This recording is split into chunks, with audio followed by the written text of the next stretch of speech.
Hello, good evening everyone. Last lecture में हमने देखा था मैट्रिसेस की डेफिनेशन, ऑर्डर क्या होता है मैट्रिक्स का, मैट्रिक्स बोलेंगे किसे, etcetera. So now we are going to start our new topic that is types of matrices. ठीक है, मैट्रिसेस के टाइप्स देखेंगे हम इस वीडियो में। तो मेनली मैट्रिसेस को टू कैटेगरीज में डिवाइड किया गया है, एक square matrix and second is rectangular matrix.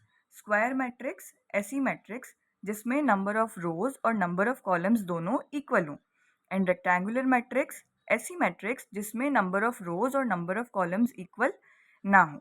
ठीक है, अब हमारे पास स्क्वायर मैट्रिक्स के कुछ स्पेशल स्क्वायर मैट्रिसेस हमें दी गई हैं, नेम्ड स्क्वायर मैट्रिसेस हैं हमारे पास, कुछ कुछ रेक्टेंगुलर नेम मैट्रिसेस हैं, उन्हें हम वन बाय वन देखते हैं। ओके, तो सबसे पहले हमारे पास आती हैं रो मैट्रिक्स। रो मैट्रिक्स क्या होती है? Matrix having only one row, मतलब ऐसी मैट्रिक्स जिसमें सिर्फ एक रो हो। कॉलम कितने भी हो सकते हैं, कॉलम के ऊपर कोई रिस्ट्रिक्शन नहीं है, पर रो कितनी होनी चाहिए? सिर्फ वन। ठीक है, लास्ट लेक्चर में मैंने आपको ऑर्डर बताया था मैट्रिक्स का, कि ऑर्डर कैसे हम फाइंड आउट करते हैं किसी भी मैट्रिक्स का। तो अगर आपको ऑर्डर के बारे में नहीं आइडिया है तो लास्ट वीडियो पहले विजिट करें एंड देन इस वीडियो पर आएँ। तो रो मैट्रिक्स की बात करते हैं हम, ऐसी मैट्रिक्स जिसमें सिर्फ वन रो हो। यहाँ देखिए, जैसे फॉर एग्जांपल ए मैट्रिक्स है, कितनी नंबर ऑफ रोज है? वन। ठीक है, कॉलम कितने हैं? 1 2 3 4। ओके, तो यहाँ लिखते हैं ऑर्डर में, सबसे पहले number of rows cross then write number of columns. So how many rows are there? Only one. तो इसीलिए ये आपका रो मैट्रिक्स का एग्जाम्पल हो गया। सिमिलरली मैट्रिक्स बी में देखें, कितनी रो है हमारे पास? सिर्फ वन। ठीक है, तो ऐसी मैट्रिक्स जिसमें सिर्फ एक ही रो हो उसे हम कहेंगे रो मैट्रिक्स। नेक्स्ट है हमारे पास कॉलम मैट्रिक्स। तो कॉलम मैट्रिक्स ऐसी मैट्रिक्स होती है जिसमें सिर्फ वन कॉलम होता है। यहाँ हमारे पास रोज के ऊपर कोई रेस्ट्रिक्शन नहीं है, number of rose can be more than one, but in column matrix number of column should be one only. ठीक है, फॉर एग्जाम्पल पी मैट्रिक्स देखते हैं, कितने नंबर ऑफ रोज हैं? 1 2 3 4। सबसे पहले नंबर ऑफ रोज लिखेंगे क्रॉस, फिर लिखते हैं हम नंबर ऑफ कॉलम्स। तो नंबर ऑफ कॉलम, कॉलम कितना है यहाँ पे? सिर्फ एक। तो चूंकि यहाँ पे सिर्फ एक ही कॉलम है इसीलिए ये हमारी हो गई कॉलम मैट्रिक्स। सिमिलरली क्यू में भी एक कॉलम है तो क्यू भी हमारी कॉलम मैट्रिक्स हुई। आर में भी सिर्फ एक ही कॉलम है तो आर भी हमारी कॉलम मैट्रिक्स हुई। ठीक है, नेक्स्ट टाइप आता है आपका स्क्वायर मैट्रिक्स। तो स्क्वायर मैट्रिक्स हम ऑलरेडी डिस्कस कर चुके हैं, ऐसी मैट्रिक्स जिसमें नंबर ऑफ रोज और नंबर ऑफ कॉलम्स दोनों इक्वल हो, उन्हें हम कहेंगे स्क्वायर मैट्रिक्स। ठीक है, नेक्स्ट टाइप है आपके पास डायगोनल मैट्रिक्स। तो डायगोनल मैट्रिक्स किसे कहेंगे? सबसे पहले आपको पता होना चाहिए कि डायगोनल एंट्रीज कौन सी होती हैं या डायगोनल एलिमेंट्स कौन से होते हैं। ठीक है, फॉर आइडेंटिफाइंग डायगोनल मैट्रिक्स। तो डायगोनल एलिमेंट्स कौन से हम कंसीडर करेंगे? जैसे फॉर एग्जाम्पल ये हमारे पास कोई मैट्रिक्स है, तो जो फॉरवर्ड स्लैश वाला, जो ये अपोजिट वर्टिसेस को ज्वाइन करने वाली लाइन है, इस लाइन पे जितनी भी एंट्रीज होंगी उन्हें आप डायगोनल एंट्रीज कहोगे। ये वाला डायगोनल हम यहाँ कंसीडर नहीं करेंगे, हम सिर्फ ये वाली डायगोनल एंट्रीज कंसीडर करेंगे। ठीक है, तो अब डेफिनेशन पे आते हैं डायगोनल मैट्रिक्स की। तो डायगोनल मैट्रिक्स किसे कहेंगे? ऐसी स्क्वायर मैट्रिक्स जिसमें डायगोनल के अलावा जितनी भी एंट्रीज हैं वो सारी की सारी आपके पास जीरो हो। ठीक है, मतलब डायगोनल के अलावा जितनी भी आपकी ऑफ डायगोनल एंट्रीज हैं, ऑफ डायगोनल एंट्रीज मतलब एक्सेप्ट डायगोनल एंट्री, जो अदर एंट्रीज हैं आपकी वो सारी जीरो होनी चाहिए। और जो डायगोनल पे एंट्री है वो आपकी जीरो भी हो सकती है, नॉन जीरो भी हो सकती है, और दोनों का कॉम्बिनेशन भी हो सकती है। फॉर एग्जाम्पल जैसे हम ये मैट्रिक्स कंसिडर करें, इसमें क्या है? ये आपकी डायगोनल एंट्री है जो मैंने हाईलाइट की है। ठीक है, अब देखिए आप डायगोनल को छोड़कर ये सारी एंट्रीज कैसी हैं? जीरो है। तो ये आपका एग्जाम्पल हो गया डायगोनल मैट्रिक्स का। ठीक है, सिमिलरली बी मैट्रिक्स में हम देखें, ये जो हाईलाइटेड है ये आपका डायगोनल है। डायगोनल एंट्रीज को छोड़कर ये वाली एंट्री कैसी है? जीरो। डायगोनल पे आपके पास जीरो भी हो सकता है और नॉन जीरो भी हो सकता है, डायगोनल पे हमारे पास कोई रेस्ट्रिक्शन नहीं है। ठीक है, सिमिलरली सी मैट्रिक्स की बात करें, डायगोनल एंट्रीज को छोड़कर ये सारी जो ऑफ डायगोनल एंट्रीज हैं कैसी हैं? जीरो। तो ये भी एग्जाम्पल हो गया हमारा डायगोनल मैट्रिक्स का। ठीक है, नेक्स्ट टाइप आता है हमारे पास स्केलर मैट्रिक्स। स्केलर मैट्रिक्स क्या होती है? A square matrix in which all the diagonal entries are same and off diagonal entries are zero. तो स्केलर मैट्रिक्स मतलब ऐसी square matrix, first of all it should be a square matrix, ऐसी square matrix जिसमें diagonal वाली entries सारी equal हों और of diagonal entries जो हैं वो आपकी ज़ीरो हों। ठीक है, ऑफ डायगोनल एंट्रीज का क्या मतलब था, डायगोनल को छोड़कर जो सारी एंट्रीज हैं वो सारी आपकी ज़ीरो हों और जो डायगोनल वाली एंट्रीज हैं वो सारी आपके पास सेम हो। तो उस टाइप की स्क्वायर मैट्रिसेस को हम क्या कहेंगे, स्केलर मैट्रिक्स। फॉर एग्जाम्पल, जैसे हम ए मैट्रिक्स का एग्जाम्पल लेते हैं, यहाँ पर चेक करते हैं पहले स्क्वायर है या नहीं है। तो नंबर ऑफ रोज काउंट करते हैं सबसे पहले, 1 2 3, नंबर ऑफ रोज लिख दिया क्रॉस। अब काउंट करते हैं नंबर ऑफ कॉलम्स कितने, 1 2 3। ठीक है, नंबर ऑफ रोज और नंबर ऑफ कॉलम्स आपके पास इक्वल है, इसका मतलब ये स्क्वायर मैट्रिक्स तो है। अब चेक करते हैं ये स्केलर है या नहीं है। स्केलर मैट्रिक्स की डेफिनेशन में हमने क्या देखा है कि डायगोनल वाली सारी एंट्रीज कैसी होनी चाहिए आपके पास, सेम। तो यहाँ पे डायगोनल वाली सारी एंट्रीज सेम है, 1 1 1, और ऑफ डायगोनल एंट्रीज कैसी हैं, सारी की सारी 0। ठीक है, सिमिलरली हम बी मैट्रिक्स का एग्जांपल देखें, ये जो हाईलाइटेड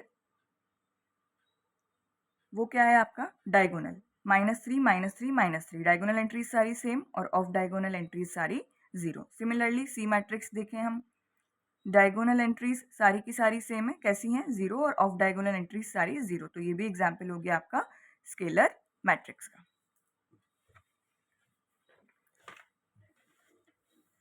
नेक्स्ट टाइप आता है हमारे पास आइडेंटिटी मैट्रिक्स। ओके, तो आइडेंटिटी मैट्रिक्स क्या होती है, a diagonal matrix in which all the diagonal elements are 1।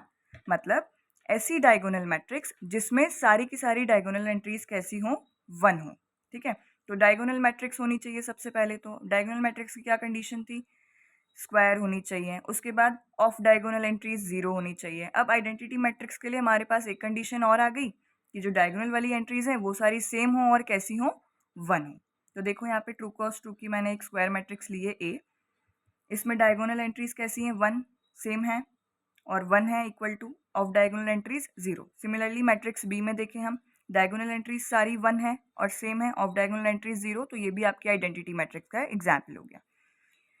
ऐसे ही हम देखते हैं सी मैट्रिक्स को, यहाँ भी डायगोनल एंट्रीज सारी आपके पास 1 है, ऑफ डायगोनल एंट्रीज 0 है, मैट्रिक्स स्क्वायर है। तो ये भी कैसी हो गई, आइडेंटिटी मैट्रिक्स। क्लियर। अगला टाइप आता है हमारे पास ट्रायंगुलर मैट्रिक्स।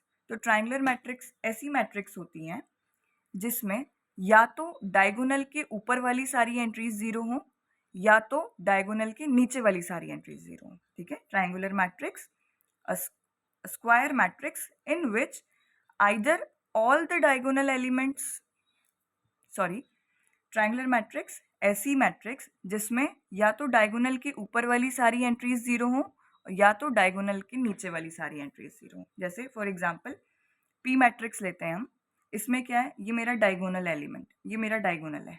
ठीक है, अब यहाँ डायगोनल के नीचे वाली सारी एंट्रीज कैसी हैं, 0। तो ये एग्जाम्पल हो गया आपका ट्रायंगुलर मैट्रिक्स का, मतलब आपको कुछ ट्राइंगल की तरह बनता हुआ नजर आएगा। ठीक है, अब क्यू मैट्रिक्स देखते हैं, यहाँ भी ये डायगोनल एंट्रीज है मेरी, डायगोनल के ऊपर सारी एंट्रीज कैसी हैं, 0। यहाँ भी आपको ऐसा ट्राइंगल नजर आ रहा है। ठीक है, तो अब ट्राइंगुलर मैट्रिक्स के भी हमारे पास दो पार्ट हैं, अपर ट्राइंगुलर और लोअर ट्राइंगुलर। अपर ट्राइंगुलर में क्या है कि डायगोनल के नीचे वाली सारी एंट्रीज 0 होनी चाहिए, ऊपर वाली आपके पास 0 हो नॉन 0 हो उससे हमें कोई मतलब नहीं है। हमारे पास कंडीशन है अपर ट्राइंगुलर के लिए कि डायगोनल के नीचे वाली सारी एंट्रीज 0 होनी चाहिए।